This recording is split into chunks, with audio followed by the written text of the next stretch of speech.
बारी कर लें। बिलावल साहब, आपके साथ दूसरा गिलानी भी मौजूद है, अपोजिशन लीडर सेनेट के हवाले से आपने नाम दिया हुआ है, तो क्या उस हवाले से राज साहब से आपकी बात हुई?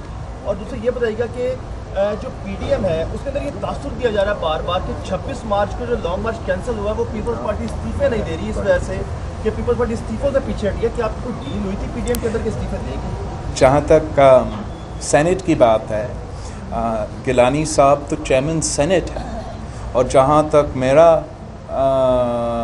मौक़िफ़ है, मेरा पार्टी का मौक़िफ़ है कि हम ये चेयरमैन सेनेट के इलेक्शन जीत चुके हैं और इंशाल्लाह ताला अब हमारा केस भी लग गया है, कोर्ट में हमारा डेट भी लग चुके हैं और हम ये केस जो है अदालत में भी लड़ेंगे, हर महाज पे लड़ेंगे।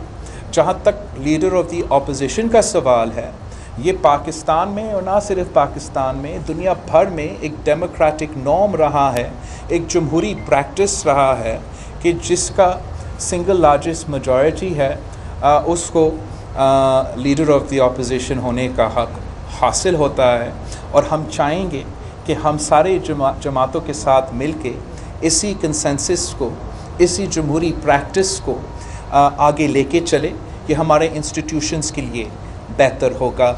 जहाँ तक लॉन्ग मार्च है और लॉन्ग मार्च का डिले होना का सवाल है, मेरा मौक़िफ़ ये है कि हमारा लॉन्ग मार्च को एक डिले नहीं होना चाहिए था। जब आपने कौम के सामने ये ऐलान किया था कि 26 को एक मार्च होना था, मैं बाकी जमातों पे कमेंट नहीं कर सकता हूँ, लेकिन मेरा अपना जमात का काफ़ी तैयारी था।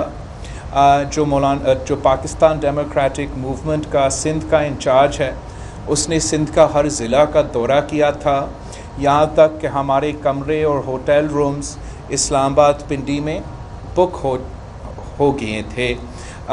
और मैं जहाँ तक इस्तीफ़ा का सवाल है, ऑब्वियसली उस मीटिंग के बाद हमने ये इशू अपना सीसी में डिस्कस करना था, मगर मैं ये सवाल ज़रूर पूछूंगा कि ये किसका आइडिया था कि हमारा लॉन्ग मार्च के 10 दिन पहले हम इस्तीफ़ा को लॉन्ग मार्च से नफ़ी करें। अगर हमने इस्तीफ़ा को लॉन्ग मार्च से नफ़ी करना था तो फिर उस वक्त नफ़ी कर देते जब हम ऐलान कर रहे थे। बहरहाल मैं समझता हूँ कि पाकिस्तान डेमोक्रेटिक मूवमेंट मुल्क की मफाद और जमहूरियत की बहाली के लिए बहुत ज़रूरी है।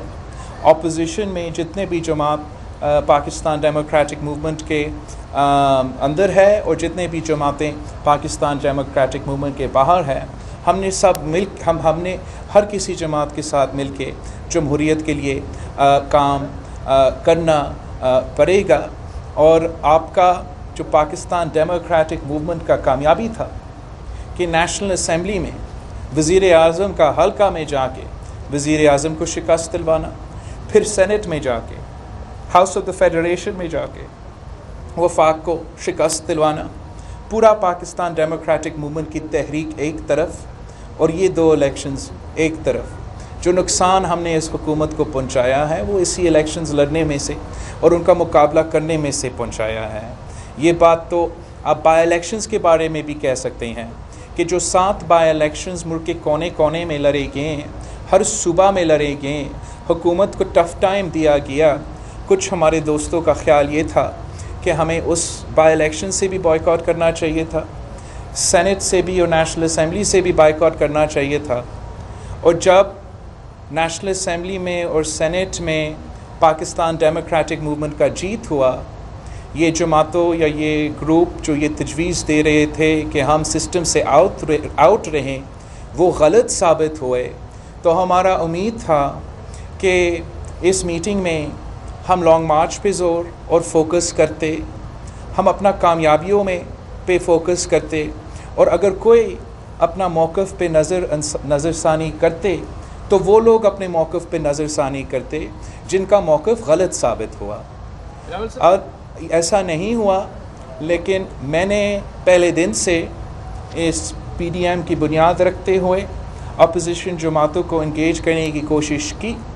उस वक्त भी जब सारे अपोजिशन जमातों इंगेज करने को तैयार नहीं थे, और आज भी ये मेरी कोशिश रहेगा, आखिरी दम तक रहेगा कि पाकिस्तान में जितने भी अपोजिशन जमातें हैं हम यूनाइटेड रहें। इसलिए अगर हमारे दरमियान यूनिटी नहीं होगा तो इसका फ़ायदा सिर्फ़ और सिर्फ इमरान खान को होगा, किसी और को नहीं। साहब ये बताइए कि मरियम नवाज कहती हैं कि एक नया सिलेक्टर आ गया है, वो आपके अलावा कौन हो सकता है? मैं आज जमात इस्लामी के हेडकोार्टर्स पे आके सिराजुल हक साहब के साथ मिल के आपसे गुफ्तगू कर रहा हूँ। अगर मैंने मुस्लिम लीग का वाइस प्रेसिडेंट पे कमेंट करना होता तो मैं अपना वाइस प्रेसिडेंट को कहता कि वो कमेंट करें।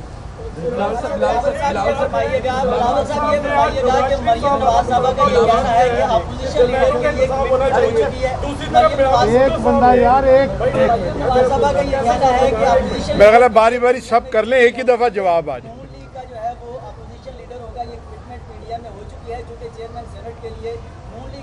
किया था पीपल्स पार्टी को, ये कमिटमेंट हो चुकी है कि अपोजिशन लीडर अब नून लीग का होगा। क्या ऐसी कमिटमेंट हुई है? बिलावल साहब सवाल ले लीजिए। सिराज साहब, आपने आज नवाज शरीफ साहब वाला मुतालबा दोहरा दिया है कि जर्नलों का एहतसाब होना चाहिए। बिलावल साहब के लिए भी ये सवाल है कि आप इस मुतालबे को इसके साथ खड़े हैं। दूसरी बात, मरियम नवाज साहब ने अपने ट्वीट में कहा है कि सिलेक्टेड जो है वो तैयार हो चुका है, मुतबादिल तैयार हो रहा है। उसका इशारा किसकी तरफ? इसका जवाब उसके ऊपर क्या सवाल है? आपसे पहले सवाल किया, मैं जवाब देता। जहाँ तक नवाज शरीफ का जनरलों का एहतसाब जनरलों से एहतसाब मांगने के मुतालबा है, ये आज का मियाँ साहब का मुतालबा हो सकता है। पाकिस्तान पीपल्स पार्टी तो 3 नस्लों से कह रही है कि सबका एहतसाब होना चाहिए, हर किसी का एहतसाब होना चाहिए। हम तो इस सेलेक्ट होने का जो सिलसिला है वो आज से शुरू नहीं हुआ, वो किसी और के दौर में शुरू हुआ था। और हम चाहते हैं कि इस सेलेक्ट होने का सिलसिला में हम फुल स्टॉप डालें। एहतसाब का और अक्रॉस द बोर्ड अकाउंटेबिलिटी का जो मुतालबा है वो मेरा मंशूर का हिस्सा है, वो सिराजुल हक साहब का भी मुतालबा है। शहीद मोहतरमा बेनज़ीर भुट्टो ने भी यही मुतालबा आपके सामने, मीडिया के सामने, कौम के सामने रखा था। तो हम उसी मुतालबा पे कायम हैं। जहाँ तक अगर किसी का इल्ज़ाम मुझ पे ये लगाने की कोशिश कर रहे हैं कि हम सेलेक्ट होने के लिए तैयार है, तो हमारे रगों में ये सेलेक्ट होने वाला सिलसिला नहीं है। लाहौर से कोई दूसरा सियासी ख़ानदान है जिसमें ये माजी उनका तो रहा है। 26 मार्च को मरियम नवाज नैब में पेश होने जा रही हैं। मौलाना फजल रहमान ने कहा है कि PDM की तमाम जमातों के कारकुन और कायदीन उनके साथ जाएंगे। क्या पीपल्स पार्टी जाएगी या आप जाएंगे? हम मज़ाहमत करते हैं, हम कंडेम करते हैं, हम आपस में सियासी इख्तलाफात रख सकते हैं, लेकिन इस पे कभी एग्री नहीं कर सकते कि नैब का अदारा, एहतसाब का अदारा किसी सियासी मुखालिफ के ख़िलाफ़ इस्तेमाल हो, चाहे वो मरियम शरीफ साहिबा हो या CM मुराद अली शाह साहब हो, पीपल्स पार्टी हो, मुस्लिम लीग नवाज़ हो, JUI हो।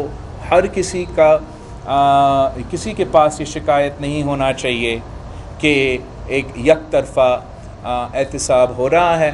और जिस अंदाज से मरियम शरीफ साहिबा को बुलाया गया है, तलब किया गया है, it is left the NAB open to criticism.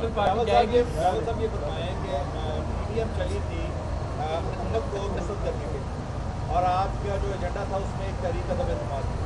Gilani साहब की कामयाबी से नंबर्स तो वाज़ेह हो गए कि आपके पास PDM के पास नंबर ज़्यादा है हाउस में, लेकिन आप अदम एतमाद की तरफ क्यों नहीं जा रहे? कौन रुकावट है इसका?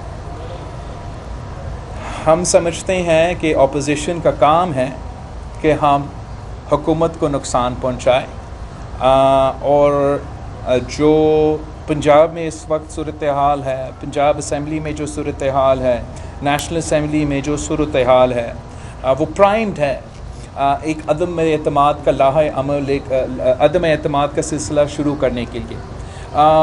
हार जीत तो अपनी जगह अल्लाह ताला के हाथ में होता है, लेकिन इस लड़ाई लड़ने में से सिर्फ इस लड़ाई का हिस्सा बनने से आप हुकूमत को जितना नुकसान पहुंचाते हो उतना आप शायद जल्द से जुलूस के थ्रू नहीं पहुंचा सकते हो। तो हमारा हमेशा मौक़िफ़ ये रहा है कि हमें पार्लियामान के अंदर और पार्लियामान के बाहर भी हुकूमत को टफ टाइम देना चाहिए, उनका मुकाबला करना चाहिए, और इसी में हम समझते हैं कि ऑपोजिशन को कोई फ़ायदा हो सकता है।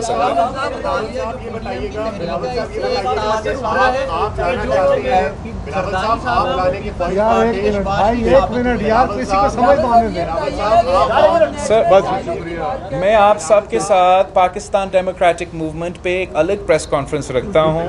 हम समझते हैं पाकिस्तान डेमोक्रेटिक मूवमेंट बहुत ज़रूरी है, आपस में मिलके ऑपोजिशन जमातों को काम करे बहुत ज़रूरी है। लेकिन आज मैं जमात इस्लामी के साथ सिराजुल हक साहब के पास आया हूँ कि कराची से लेके खैबर तक एक ऐसे दो जमातें हैं जो कभी इस सेलेक्ट होने के सिलसिला में नहीं रहा है, तो वो पाकिस्तान पीपल्स पार्टी और सिराजुल हक साहब की जमात इस्लामी है, और हम आपस में कॉमन ग्राउंड ढूंढ के, म्यूचुअल ग्राउंड ढूंढ के ये एफर्ट करेंगे कि हम आवाम के मिसाइल में कमी और हुकूमत के मिसाइल में इजाफा करें। बहुत शुक्रिया, बहुत शुक्रिया। आइए जी, आइए। हाँ जी।